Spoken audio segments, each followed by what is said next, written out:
So now it's my great pleasure to hand over to Peter, who's going to introduce these chapters to us. Peter.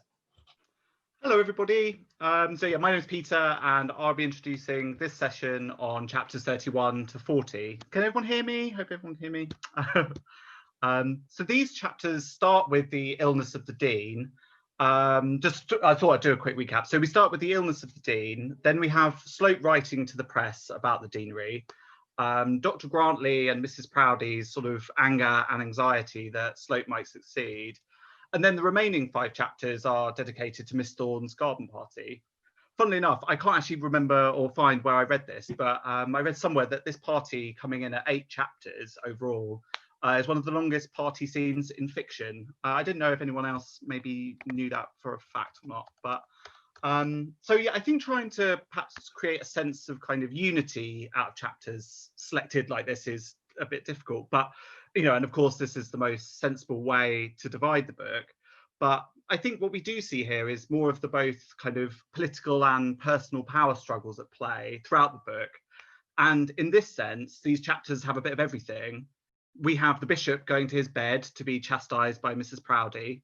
We have Slope's attempts to manipulate the press and make himself dean. We then have the dilemmas of Miss Thorne and her guests. And finally, these chapters end with Eleanor slapping Slope. So all in all, we've got quite a lot going on here. You know, obviously it'd be nice to keep things quite open-ended in terms of perhaps what we wanted to discuss. But I had a few things that I found interesting that I thought I would share. So in chapter 32, we get a little scene of the bishop trying to delay going to bed so he doesn't have to face the wrath of Mrs. Proudie. Bedroom scenes are fairly common in Trollope, and there's a fairly long scene with the Grantleys in the Warden, for example.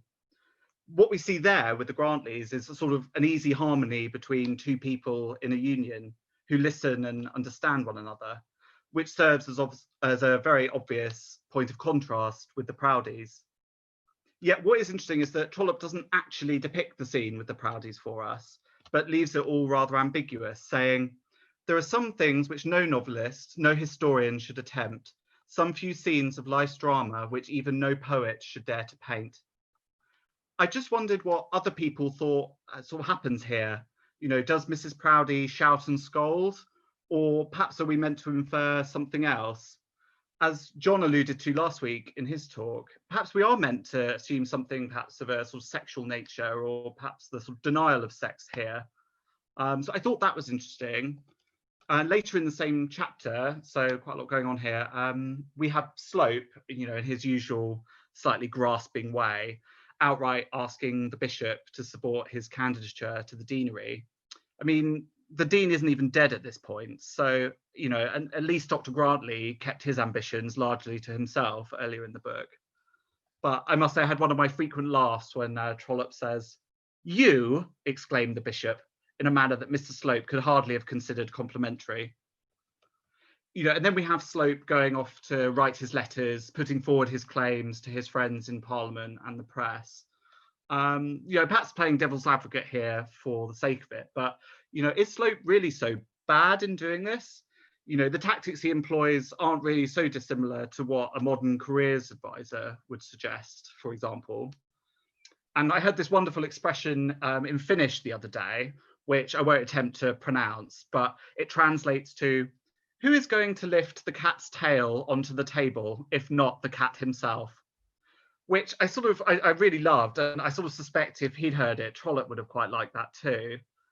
But it's, you know, it's perhaps that sort of sentiment about someone sort of trying to get on in the world without connections, which perhaps makes me pause a little bit over thoroughly disliking Slope and his methods.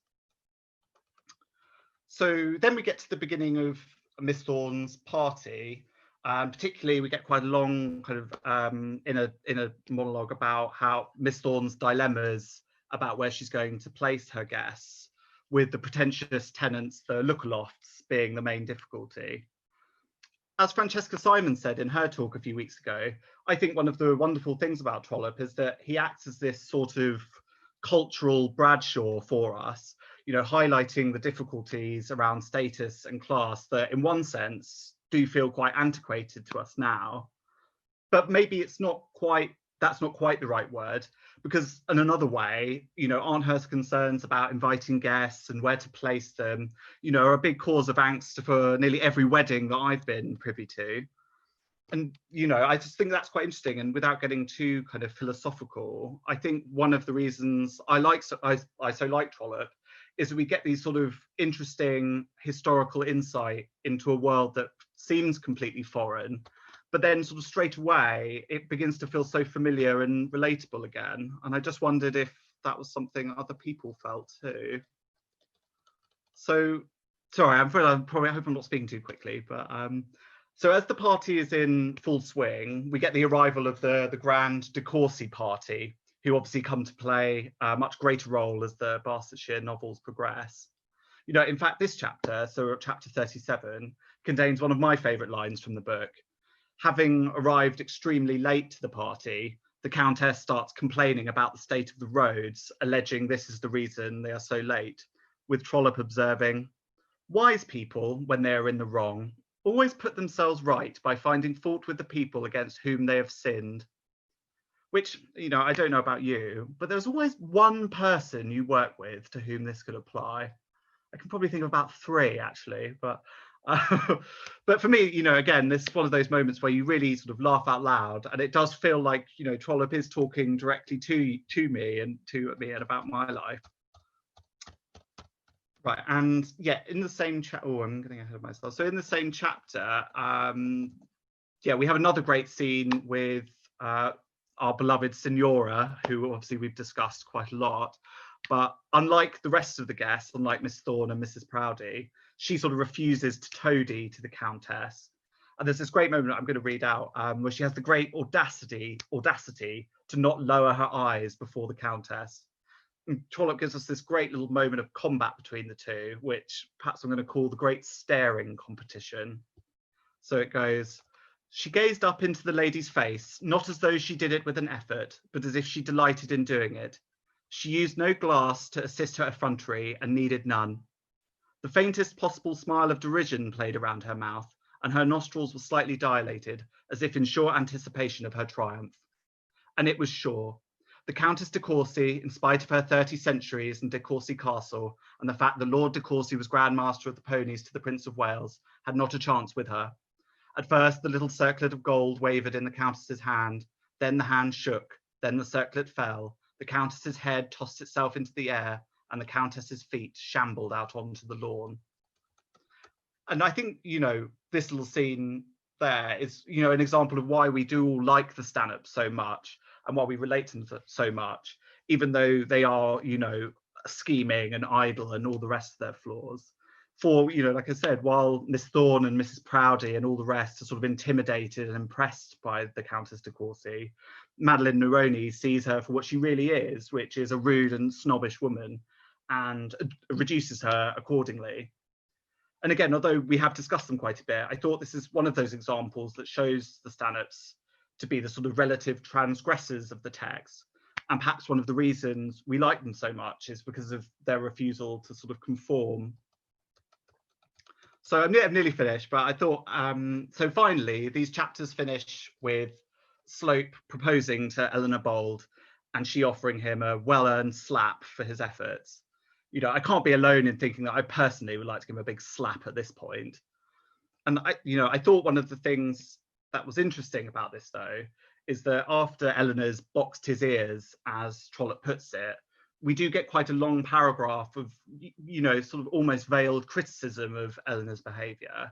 And then another quite long insight into how Slope feels about it, with Trollope remarking, "There are such men who can endure no taint on their personal self-respect, even from a woman, men whose bodies are to themselves such sacred temples that a joke against them is a desecration and a rough touch downright sacrilege. Mr. Slope was such a man." And again, I don't mean this as a criticism per se, but I just thought it's perhaps interesting that we do perhaps forget that Eleanor is the kind of offended party in all this. Slope has tried to touch her in an intimate way, if we're going to be bald about the terms.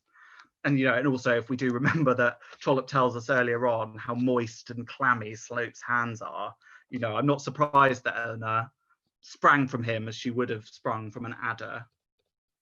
So I didn't want to say too much about this. I thought probably we'd all have quite a lot to say. And I'd be interested to hear what other people think. But, you know, perhaps does Trollope handle this scene well? Perhaps there's a question I'd add to the mix. So I think I'll leave it there. I hope I haven't spoken too quickly. And I hope I've given us all some things to think and talk about. Thank you very much for listening to me. And I wish you all a very Merry Christmas. Peter, thank you. Peter, I think I really enjoyed that. And I was just looking through the little tiles of people. There are so many smiles and laughter. Oh, good. Let's